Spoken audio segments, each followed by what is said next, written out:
Ohio Department of Education is looking into claims of overpayment to tutors. Those tutors belong to the SES program, which ABC6's A.J. Ross has been investigating. What's the latest, A.J.?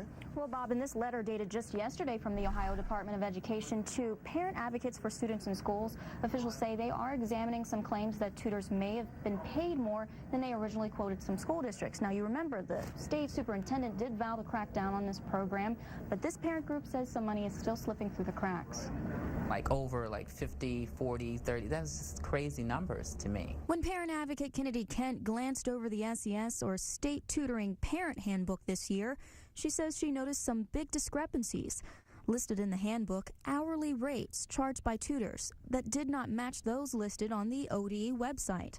Perhaps the biggest surprise was which tutors were involved. The Salvation Army, of course, we know what the Salvation Army is, and for something that is a nonprofit, to charge $20 on the website and then come to the district level and charge $78 is egregious. Kent says this is just one example of several tutoring providers the state has overpaid in recent years.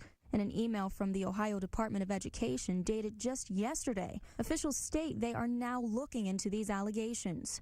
In an earlier interview, ODE spokesperson Patrick Galloway spoke to this issue. And we want to make sure that, number one, if there's an amount that seems unreasonable, we need to attack that and say, this isn't right. You know, it's not right that it's federal funding, and it's always taxpayer dollars when you look at it. It frightens me to think of the penalties that the U.S. Department of Education's Inspector General's office will give us as a result of just sitting on this. We want to put a disclaimer out there. We did contact the Salvation Army but weren't able to get a response. Now, they're not the only provider that Kent claims has potentially been overpaid by the state. Now, in an email from a spokesperson with the Ohio Department of Education just within the last half hour, he said these providers are allowed to change the rates, but it was ultimately agreed upon with the district. So we'll keep you posted. Live in the newsroom tonight, I'm A.J. Ross, ABC6 News.